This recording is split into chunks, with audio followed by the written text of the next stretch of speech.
रीना देवी आणि श्याम ठाकूर यांचं लग्न साधारण 10 वर्षापूर्वी झालं होतं. दोघांचं आयुष्य सुरुवातीला अगदी व्यवस्थित चाललं होतं. श्याम शेतमजुरी आणि किरकोळ व्यवसाय करत होता, तर रीना घर आणि मुलांची काळजी घेत होती. गावात दोघंजण साधेपणाचं आयुष्य जगत होते. या दाम्पत्याला आता 2 मुले झाली होती. 9 वर्षाचा शुभम आणि 6 वर्षाची चांदणी. लहानशा घरात हसणं, खेळणं आणि एकत्र जेवणं एवढीच त्यांची दुनिया होती. परंतु गेल्या 2-3 वर्षापासून श्यामच्या वागण्यात बदल दिसू लागला होता. तो रागीट झाला, चिडचिड करू लागला आणि घरात सतत वाद घडू लागले.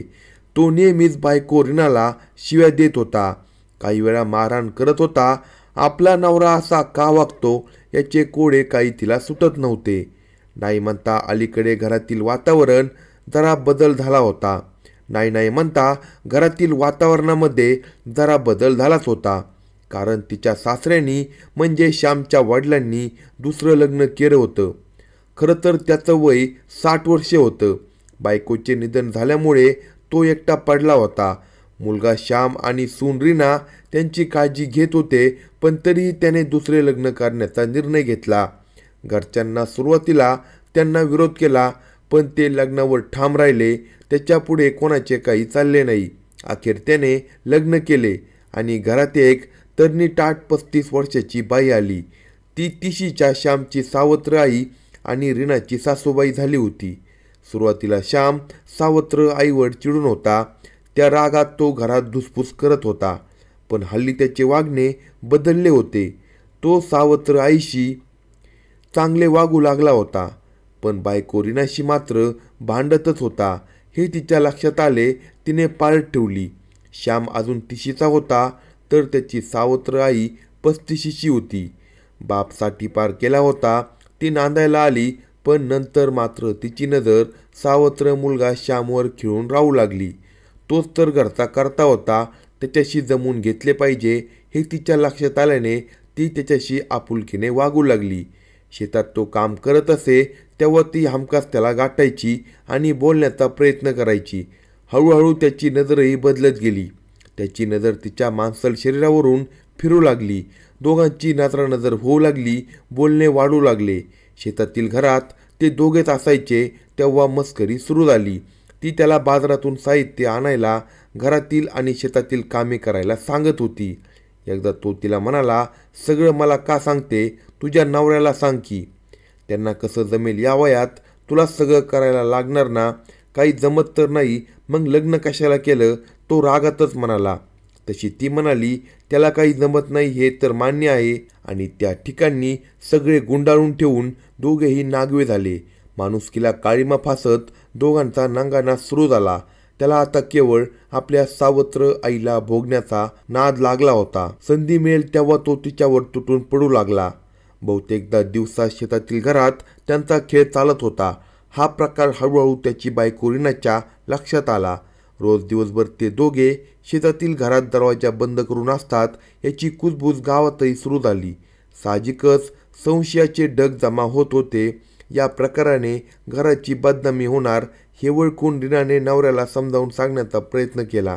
श्याम एके दिवशी घरात आला आणि रीनाला म्हणाला, चल आज आपण गयाजीला फिरायला जाऊ. रीना क्षणभर थबकली.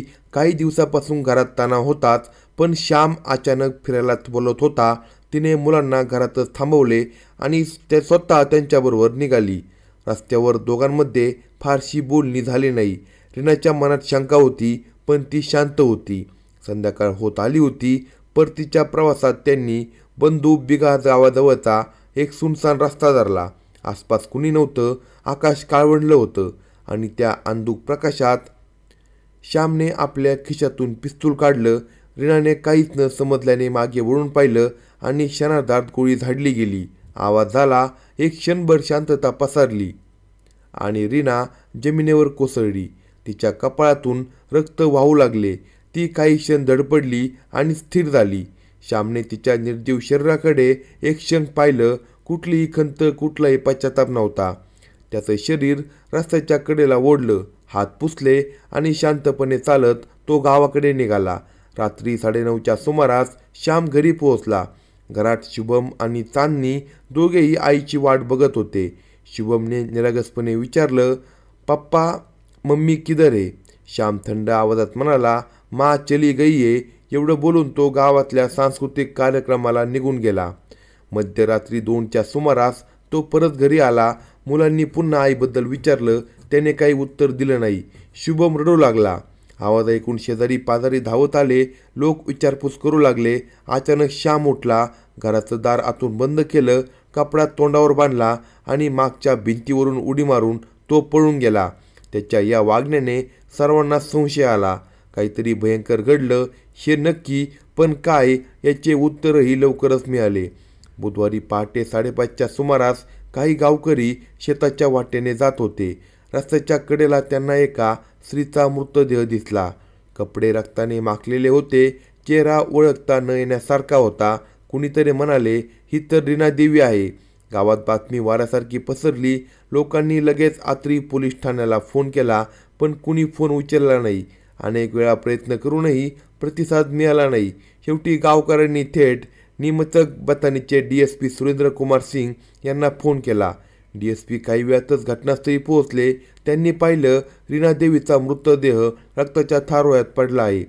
जवळच गोळीचा खोका पडला आणि त्यामुळे परिसर सील करण्यात आला आणि तपास सुरू झाला. DSPंनी रीना देवीचा 9 वर्षाचा मुलगा शुभम याला विचारपूस केली.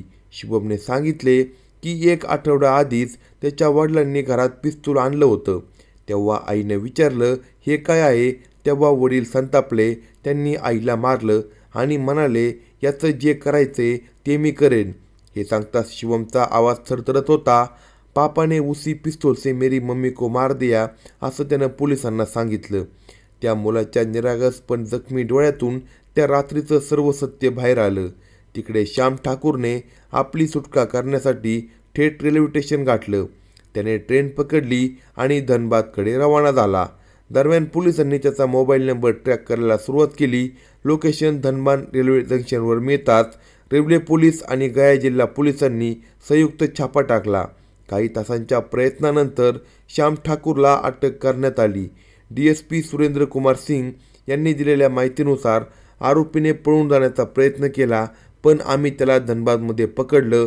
त्याच्यावर खून, बेकायदेशीर शस्त्र बाळगणे आणि महिलांवरील अत्याचार अशा गंभीर कलमांखाली गुन्हा दाखल केला आहे. DSPंच्या मते तपासानंतर आरोपपत्र दाखल करून न्यायालयीन प्रक्रिया सुरू केली जाणार आहे. पोलिसांनी घटनास्थळावरून पिस्तूल, गोळीचा खोका आणि काही कपड्यांचे तुकडे जप्त केले आहे. दरम्यान रीना देवीचा अंत्यसंस्कार तिच्या माहेरच्या मंडळींच्या उपस्थितीत करण्यात आला. 2 लहान मुले तिच्या चितेसमोर रडत उभी होती. शुभमच्या ओठावर एकच प्रश्न, आई परत येईल का? या प्रश्नाचं उत्तर कोणाकडेच नव्हतं. अशाच नवनवीन क्राईम स्टोरी ऐकण्यासाठी कलम 302 या मराठी चॅनलला सबस्क्राईब करा आणि आपल्या प्रतिक्रिया कमेंट बॉक्समध्ये कळवा.